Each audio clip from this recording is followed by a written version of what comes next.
Welcome to the channel book से सीखें। तो दोस्तों, कैसे हो आप सब लोग। जैसा कि आपने थंबनेल में आज देख ही लिया होगा, आज मैं एक बुक की समरी लेके आया हूँ, लविंग योर स्पाउस। सो दोस्तों, इस समरी को मैं स्टार्ट करूँ उससे पहले जिस दोस्त ने मेरा चैनल सब्सक्राइब नहीं किया है, please subscribe the channel so that मुझे ऐसी मोटिवेशन मिलती रहे और भी मैं आपके सामने अच्छी अच्छी बुक की समरीज लाता रहूँ। So loving your spouse when you feel like working away में हम देखेंगे कि किस तरह से आप अपने पार्टनर के साथ अपने बिगड़ते रिश्ते को बेहतर बना सकते हैं। यह किताब बताती है कि किस तरह से अपने पार्टनर को अच्छे से समझ सकते हैं और उसकी अनकही बातों को भी सुनकर उसके साथ अपने रिश्ते को पहले से भी बेहतर बना सकते हैं। ये बुक की समरी किसके लिए है? वे जो अपने पार्टनर के साथ अपने रिश्ते को बेहतर बनाना चाहते हैं, वे जो अपनी शादीशुदा ज़िंदगी में एक मुश्किल वक्त से होकर गुजर रहे हैं, या वे जो जानना चाहते हैं कि किस तरह से बिगड़ते रिश्तों को टूटने से बचाया जा सकता है। इसके लेखक गैरी चैपमैन एक लेखक हैं जो कि अपनी 5 लव लैंग्वेज किताबों की सीरीज़ के लिए जाने जाते हैं। वे कैलबरी बैप्टिस्ट में चर्च में एक सीनियर पादरी भी थे। वे पति पत्नियों के साथ काम करके उनके रिश्ते को पहले से बेहतर बनाने की कोशिश कर रहे हैं। यह किताब आपको पढ़नी चाहिए बिकॉज रिश्तों में करवाहट आना आम बात होती है। हमारा दिमाग खुद कभी कभी एक चीज़ को लेकर हमें 2 बातें बताने लगता है। ज़रा सोचिए, जब आप खुद अकेले अपने ख्यालों को लेकर इतने उलझे होते हैं तो जब एक व्यक्ति आपकी ज़िंदगी में आ जाएगा तब आप कितने उलझ जाएंगे। बहुत से लोग अपने पार्टनर से परेशान हो जाते हैं और फिर उन्हें सिर्फ एक रास्ता दिखाई देता है तलाक का। लेकिन जब आपकी ज़िंदगी में परेशानियां आती हैं तो आप उन्हें सुलझाने की कोशिश करते हैं, ना कि आत्महत्या करने के बारे में सोचते हैं। उसी तरह से जब आपके रिश्ते में समस्या आए तो आप उन्हें सुलझाने की कोशिश कीजिए, ना कि रिश्ते को हमेशा के लिए ख़त्म करने के बारे में सोचिए। तो इस किताब की ये समरी आपको ये बताएगी कि किस तरह से आप अपने पार्टनर के साथ अपने बिगड़ते रिश्तों को बेहतर बना सकते। तो आइए शुरू करते हैं। इसका फर्स्ट पॉइंट है, तलाक लेना एक बार के लिए आसान रास्ता दिख सकता है लेकिन यह है नहीं। हमारा समाज आज ऐसा हो गया है कि हम नई चीज़ देखते ही पुरानी चीज़ को फेंक देते हैं। जब हम नए मॉडल का फ़ोन देखते हैं तो हम अपने पुराने फ़ोन को फेंक देते हैं। हमारी ये आदत हमारी शादीशुदा ज़िंदगी में भी आ पहुंची है। हम शादी में थोड़ी सी परेशानी आते ही तलाक लेने के बारे में सोचने लगते हैं। बहुत से लोग जब अपने दोस्तों से अपनी शादीशुदा ज़िंदगी में चल रही परेशानी के बारे में बात कर रहे होते हैं तो अंदर ही अंदर वे अपने दोस्त के मुंह से तलाक की सलाह सुनने की उम्मीद करते हैं। लेकिन आपका पार्टनर एक इंसान है जिसके साथ आप ज़िंदगी भर का रिश्ता जोड़ते हो, ना कि कोई सामान जिससे ऊबते ही आप दूसरा सामान खरीदने निकल पड़ते हो। साथ ही तलाक आपकी समस्या का समाधान नहीं है। इसके बाद तकलीफ़ अक्सर ज़्यादा बढ़ जाती है। अगर आपके बच्चे हैं तो आप उन्हें छोड़ नहीं सकते। अगर वे आपके साथ रहते हैं तो उन्हें एक पेरेंट की कमी हमेशा महसूस होती है। अगर बच्चे आपके साथ रहते हैं तो आप खुद को सारा दिन काम करते हुए पाएंगे और ऐसे में आपके बच्चे अकेले रहेंगे और उन्हें एक पेरेंट का प्यार नहीं मिलेगा। साथ ही जिन वजहों से आप तलाक ले रहे हैं उन वजहों को सुलझाया जा सकता है। जब आपका शरीर बीमार होता है तो आप उसमें आग नहीं लगा देते बल्कि उसका इलाज करवाते हैं। ठीक उसी तरह से अगर आपके पार्टनर के साथ झगड़ा चल रहा है तो ये ज़रूरी नहीं कि उससे तलाक लेकर नए पार्टनर के साथ रहने से आपकी समस्या सुलझ जाएगी। आपको एक झगड़े का हल निकालना होगा। तलाक परेशानी से निकलने का इतना भी आसान रास्ता नहीं है। आपको अपने रिश्ते को बेहतर बनाने पर काम करना चाहिए, ना कि उसे ख़त्म करने पर। सेकेंड पॉइंट इज़, मुश्किल वक्त से बाहर निकलने के लिए आपको पॉजिटिव चीज़ों पर ध्यान देना चाहिए। आपके उदास होने से आपके आसपास के बहुत से लोग भी उदास हो जाते हैं। साथ ही जब आप उदास होने पर नेगेटिव सोचते हैं तो नेगेटिव सोच आपके लिए उदासी लेकर आती है। इसलिए बुरे हालात में भी आपको यह देखना चाहिए कि आपके साथ क्या अच्छा हो रहा है। एक बात आपको अच्छे से समझ जानी चाहिए कि आपकी सोच ही यह तय करती है कि आप कितने खुश रहेंगे। अगर आप हर वक्त यह सोच रहे हैं कि आपके साथ बुरा हो सकता है तो जाहिर सी बात है आप दुखी रहेंगे। इसलिए आप पॉजिटिव सोच रखिए। एग्जाम्पल के लिए वेंडी को ले लीजिए, जिसका पति काफ़ी समय से बेरोजगार था। इस वजह से उन्हें अपने हर दिन के खर्चों में से बहुत कटौती करनी पड़ती थी। वे फिल्में नहीं देख पा रहे थे और ना ही बाहर कहीं घूमने के लिए जा पा रहे थे। इस वजह से उनके रिश्तों में बहुत कड़वाहट आ रही थी। लेकिन जब वेंडी ने अच्छी चीज़ों पर गौर करना शुरू किया, उसने यह देखा कि क्योंकि अब वे फिल्में नहीं देख रहे हैं, वे अब एक दूसरे के साथ ज़्यादा समय बिता रहे हैं और एक दूसरे को बेहतर तरीके में समझ पा रहे हैं। वेंडी ने अपने पति को एक भरोसा दिलाना शुरू किया कि जल्दी उसे एक नौकरी मिल जाएगी और उसके बाद हालात अच्छे हो जाएंगे। नेगेटिव सोचना एक चक्र की तरह होता है। अगर आप जितना नेगेटिव सोचोगे, आपको उतना ज़्यादा उसमें उलझते चले जाना पड़ेगा। इसलिए अच्छा सोचिए। अच्छा सोचने से आप यह जान सकते हैं कि किस तरह से आप हालात को पहले से बेहतर बना सकते। दोस्तों, थर्ड पॉइंट इज़, अगर आपका पार्टनर आपकी ज़रूरतों को पूरा नहीं कर पा रहा है तो उसकी मदद कीजिए। बहुत बार हम अपने दिमाग में अपने पार्टनर को परफेक्ट मान लेते हैं। हमें यह लगता है कि वो हमारे सारे काम कर लेगा और हमारी ज़रूरतों का ख्याल रखेगा, लेकिन जब वो हमारी उम्मीदों पर खरा नहीं उतरता तो हमें उससे तकलीफ़ होने लगती है। कुछ ऐसा ही हुआ लेखक के क्लाइंट जमाल और सुजैन के साथ। सुजैन एक बहुत कम्पिटिटिव सेल्फ वूमेन हुआ करती थी, जो कि अपने काम में माहिर थी। जमाल ने शादी करने से पहले ही उसकी एक बेटी थी जिसका वो बहुत ख्याल रखती थी। जमाल ने इसकी इन्हीं खूबियों को देखते हुए उससे शादी की थी, लेकिन शादी के बाद उसे वो नहीं मिला जिसकी उसे उम्मीद थी। वो यह सोच रहा था कि जब वो सुजैन से शादी कर लेगा तो घर जाने के बाद उसे हर रोज़ अच्छा खाना और एक साफ़ सुथरा घर देखने को मिलेगा। लेकिन सुजैन अपनी बेटी और अपनी शादी के बाद हुई दूसरी बेटी को संभालने में इतना व्यस्त हो जाती थी कि उसे यह सब करने का मौका ही नहीं मिलता था। यह सब देखकर जमाल को बहुत गुस्सा आ जाता था और वो सुजैन को बुरा भला कह देता था।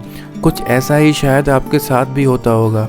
जब आपका पार्टनर आपके हिसाब से नहीं काम करता और आप उसे कुछ कह देते हैं, इससे ठीक बाद आपको एहसास भी होता होगा कि ऐसा करने से समस्या ख़त्म नहीं होती बल्कि बढ़ जाती है। जमाल जब लेखक से मिला तो उसने सीख लिया, उसने अपना रास्ता बदला, उसने सुजैन से माफ़ी मांगी और एक अच्छा पति बनने का वादा किया। लेखक के कहने पर वो काम से घर आकर शिकायतें करने की बजाय अपने पत्नी को, अपनी बेटियों को गले लगाने लगा। इसके बाद से सुजैन उससे खुश हो गई और वो उससे पूछने लगी कि वो उसके लिए क्या कर सकती है। इसके बाद से हालात बेहतर होने लगे और जमाल को उसका अच्छा खाना भी मिलने लगा। दोस्तों, अनदर पॉइंट इज़, अपने पार्टनर से समस्याओं के बारे में बात करने के लिए कभी कभी आपको उसे एक झटका देना होगा। बहुत बार आप अपने पार्टनर की किसी वजह से बहुत परेशान होते हैं, लेकिन आपका पार्टनर उस आदत को बदलने का नाम ही नहीं लेता। ऐसे में आपको उसे एक धक्का देकर जगाना होगा ताकि उसे समस्या का एहसास हो। आप अपने पार्टनर को जिस भी आदत से परेशान है उसे उस आदत के नतीजे दिखाइए। एग्जाम्पल के लिए, अगर आपका पार्टनर बहुत सिगरेट पीता है तो उसे यह दिखाइए कि सिगरेट पीने से फेफड़ों का क्या हाल हो जाता है। उसे यह बताइए कि जब वो बीमार हो जाएगा तो आपको परिवार किस तरह से हालात में फंसेगा, आपके बच्चे किस तरह से रहेंगे, आपके खर्चे किस तरह से बढ़ जाएंगे।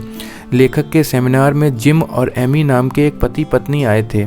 जिम बहुत ज़्यादा काम करता था, जिस वजह से वो एमी को और अपने बच्चों को समय नहीं दे पा रहा था। समस्या का एहसास दिलाने के लिए एमी जिम को रिटायरमेंट हाउस लेकर गई। वहाँ पर जाने के बाद जिम ने उससे पूछा कि उसे यहाँ क्यों लाई है, जबकि उसके रिटायर होने में तो 27 साल हैं। तब एमी ने कहा, इसका मतलब तुम मेरे साथ और अपने बच्चों के साथ समय बिता सको, इसके लिए मुझे अभी 27 साल इंतज़ार करना होगा। हमारे बच्चों को अपने पिता के बारे में पता लगे, इसके लिए मुझे अभी 27 साल इंतज़ार करना होगा। इसके बाद एमी ने कहा कि वो जिम के साथ बूढ़ी होने के बाद रहना चाहती है, बल्कि जिम के साथ बूढ़ी होना चाहती है। फिर जिम को अपनी गलती का एहसास हुआ। जिम के पिता ने कहा कि वो अपनी ज़िंदगी में कुछ नहीं कर पाएगा और उन्हें गलत साबित करने के लिए जिम इतना काम करता था, लेकिन उसे एहसास हुआ कि इस तरह से रहने पर वो अपने परिवार को खो देगा। इसके बाद जिम ने एक दूसरा काम खोजा और अपने परिवार को समय देना शुरू किया। नेक्स्ट पॉइंट, अपने पार्टनर के कंट्रोलिंग बिहेवियर को समझने की कोशिश कीजिए। बहुत बार हमारा पार्टनर हमें अपने हिसाब से रखने की कोशिश करने लगता है। वो चाहता है कि हम उसे हमेशा यह बताते रहें कि हम कहाँ पर हैं और किससे मिल रहे हैं। इस तरह के बर्ताव से कभी कभी आपको यह लग सकता है कि आपको कैद में रखा जा रहा है, लेकिन असल में ऐसा नहीं है। इस तरह के पार्टनर में दो तरह की बातें होती हैं। यह है कि उन्हें अपनी आज़ादी बहुत पसंद होती है, इसलिए वे आपसे अपने मन का काम करवाने की कोशिश करते हैं। दूसरा यह है कि वे चाहते हैं कि आप उन्हें अपने लिए ज़रूरी महसूस कराएं। वे चाहते हैं कि आप उन पर अपना ध्यान दें, जिससे उन्हें यह लगे कि आप उनकी बहुत परवाह करते हो। यहाँ पर यह समझना बहुत ज़रूरी है कि आप उनसे बहस ना करें। बहस करने का कोई फ़ायदा नहीं होता। बहस करने से वे भी आपसे बहस करने लगेंगे और अंत में आप दोनों का झगड़ा हो जाएगा। इसलिए अपने पार्टनर की ज़रूरत को समझिए और उसे पूरा करने की कोशिश कीजिए, लेकिन अपनी खुशी को बीच में मत आने दीजिए। एग्ज़ाम्पल के लिए, अगर आपका पार्टनर चाहता है कि आप घर में रहकर घर का काम करें, बाहर काम करने के लिए ना जाएं, तो सबसे पहले यह समझने की कोशिश कीजिए वो क्यों आपको बाहर नहीं जाने देता। इसके बाद आप उसकी ज़रूरत को किसी दूसरी तरह से पूरा करने की कोशिश कीजिए। अनदर एग्ज़ाम्पल इज़, अगर आपके पार्टनर को घर साफ़ सुथरा और अच्छा खाना चाहिए और इसलिए वो यह चाहता है कि आप काम पर जाएं या ना जाएं, तो आप घर पर काम करने के लिए किसी को रख लीजिए। इसी तरह से दोनों की ज़रूरतें पूरी हो सकेंगी। आप अपनी ज़रूरतों का ख्याल रखना मत भूलिए, क्योंकि इस तरह से आप खुद खुश नहीं रह पाएंगे।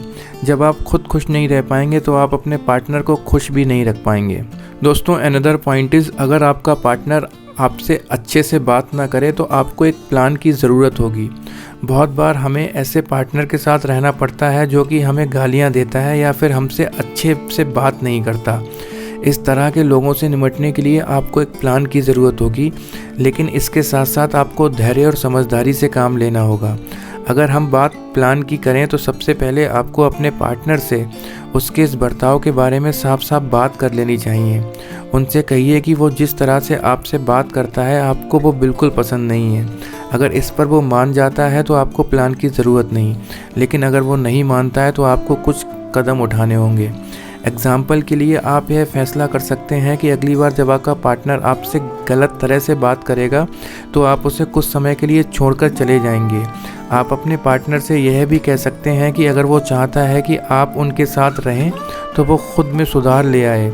कुछ ऐसा ही किया मैगन ने अपने पति बैरी के साथ। वो बैरी की कड़वी ज़ुबान से तंग आ गई थी और उसने यह फैसला किया कि जब अगली बार बैरी उसके साथ पूरी तरह से बात करेगा तो वो उसे छोड़कर अपने परिवार के पास एक हफ्ते के लिए चली जाएगी।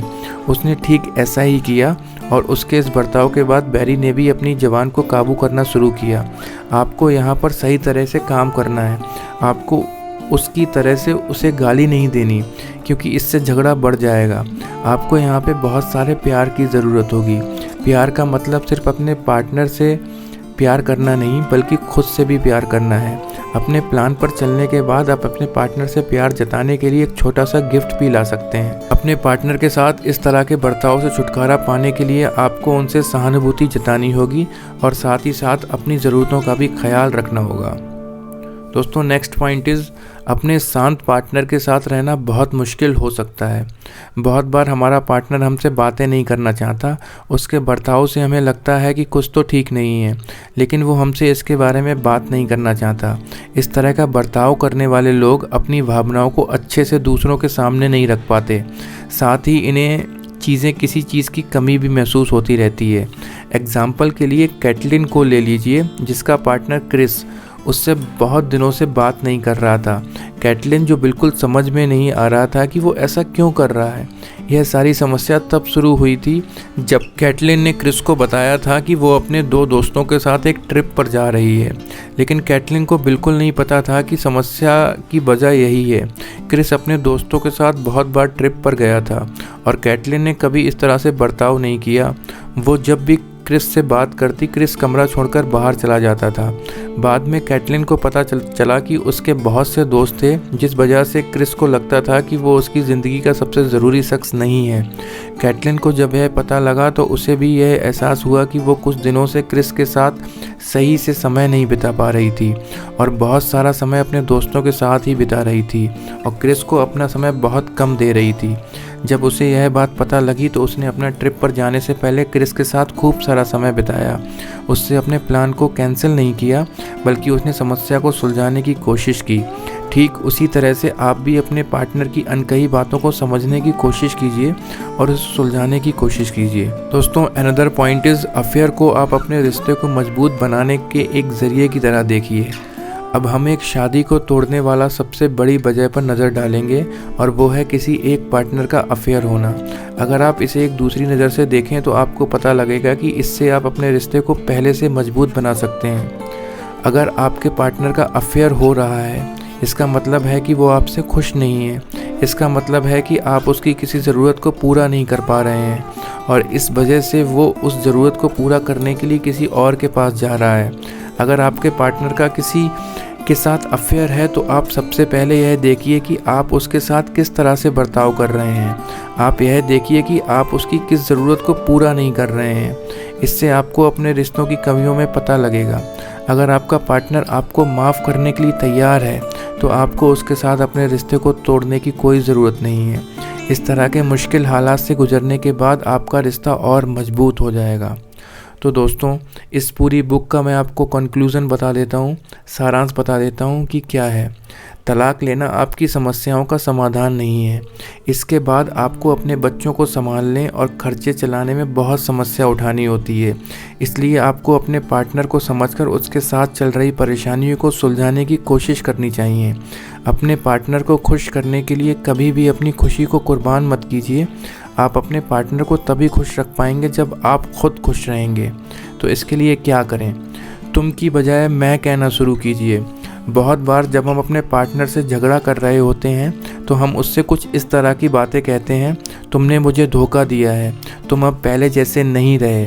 ऐसा कहने पर अपने पार्टनर को यह लगने लगता है कि आप उस पर इल्ज़ाम लगा रहे हैं और वो ख़ुद को बचाने के लिए आपकी शिकायत करने लगता है। आप उनसे यह बताइए कि आपको कैसा महसूस हो रहा है। आप कहिए मुझे बहुत ठेस पहुंची या फिर मुझे अब प्यार की कमी महसूस हो रही है। आप अपनी भावनाओं को बांटिए, ना कि अपने पार्टनर पर इल्ज़ाम लगाइए। तो दोस्तों, बताओ मुझे ये आपको समरी कैसी लगी, इससे आपको क्या क्या सीखने को मिला और किस किस के लाइफ में थोड़ा इम्प्लीमेंट भी स्टार्ट हो रहा है। अगर किसी एक की लाइफ में भी थोड़ा सा इम्प्लीमेंट स्टार्ट होता है, मैं समझूंगा मेरा ये बुक की समरी आज अपलोड करना कामयाब हो गई। तो दोस्तों, thank you very much for listening this summary. And जिस दोस्त ने मेरा चैनल सब्सक्राइब नहीं किया है, प्लीज़ सब्सक्राइब द चैनल। मैं इससे भी अच्छी अच्छी बुक की समरी आपके सामने लाता रहूँगा। Thank you very much.